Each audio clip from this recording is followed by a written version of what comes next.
Скажите, пожалуйста, какова цель сегодняшнего форума и на какие практические результаты вы рассчитываете?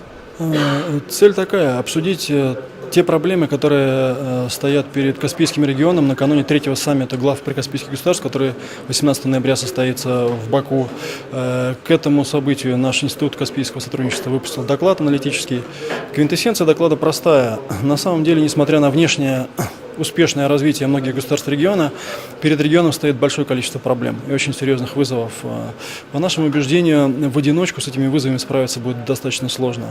На самом деле, в любом случае, 21 век, он станет веком региональной интеграции. И я думаю, Каспийский регион, если он хочет действительно комплексно, гармонично и достаточно автономно от других центров влияния развиваться, ему тоже потребуется интеграция. Как минимум экономическая, может быть, общественная, гуманитарная и так далее. На наш взгляд, без пятисторонней интеграции многие проблемы Каспийского региона не решить. На сегодняшний день единственным интеграционным проектом, который обсуждается в медийном пространстве, является проект Организации Каспийского экономического сотрудничества, который в том числе поддержала Российская Федерация. Я считаю, что проект, по крайней мере, заслужит обсуждения. Было бы неплохо, чтобы на саммите предстоящем этот проект обсуждался. Мы, по крайней мере, планируем и наш доклад, и резолюцию нашего сегодняшнего мероприятия направить в адрес участников саммита. И я думаю, что это и будет практический результат. Кроме всего прочего, обмен мнениями и контакты – это всегда полезно. Вы знаете, идея УКС давно обсуждается в экспертном кругу, но, по вашему мнению, возможно ли в ближайшее время начало интеграционного процесса, либо какие процессы действуют, скажем так, центробежными тенденциями?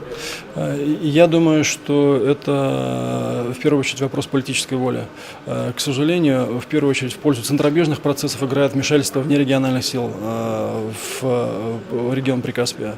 Совершенно абсолютно очевидно, что, скажем, большинство спорных вопросов, которые сейчас существуют на Каспии, они привнесены извне. Это и вопросы транзитных трубопроводов, это и вопросы противостояния, скажем, там, с Ираном. Эти проблемы, на самом деле, являются проблемами далекого от этого региона Запада.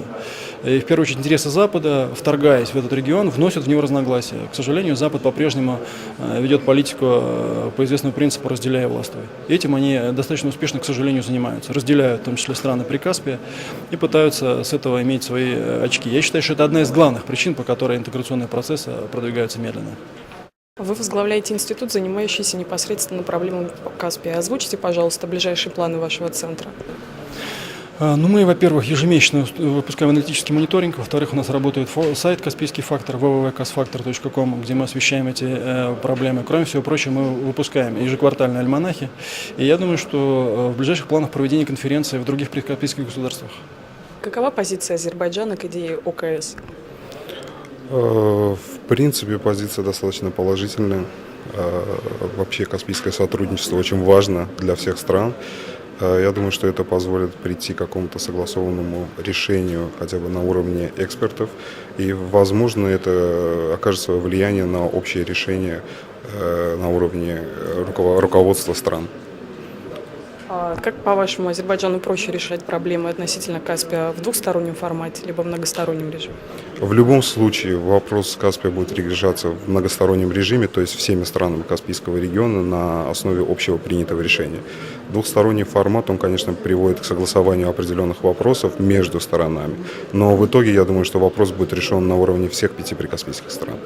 Какова позиция Казахстана по вопросу о будущем Каспия? Безусловно, Казахстан настаивает на скорейшем определении правового статуса. Почему? Потому что это очень важно с точки зрения реализации своей государственной программы освоения казахстанского сектора Каспийского моря. Особенно то, что связано с открытием и освоением новых месторождений нефти и газа, а также диверсификации транспортных маршрутов по их экспорту за рубеж. С другой стороны, безусловно, Казахстан понимает, что даже занимая какую-то четкую позицию, нельзя добиться намеченных целей, и поэтому вынужден следовать в формате своей традиционной многовекторности. Видимо, основную ставку все-таки Казахстан делает на развитие двухстороннего сотрудничества с другими прикаспийскими государствами, чтобы через это сотрудничество выйти на уровень расширения того доверия, которое на сегодняшний день сохраняется. Но тем не менее есть моменты, которые пока еще не нашли своего решения. В частности, Казахстан не может подойти к определению линии государственной границы с Туркменистаном именно на море. И поэтому есть моменты, которые, видимо, требуют своего решения.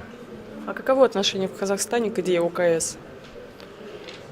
Было заявлено на уровне главы МИДа, тогда еще им был Марат Тажин, о том, что Казахстан в целом поддерживает эту идею.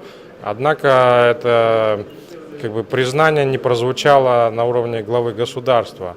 То есть какой-то четкой официальной линии пока нет. Есть линия на поддержку, в принципе, инициативы России, но без какой-то такой активности. То есть своих каких-то предложений или замечаний по этому поводу Казахстан не дал пока.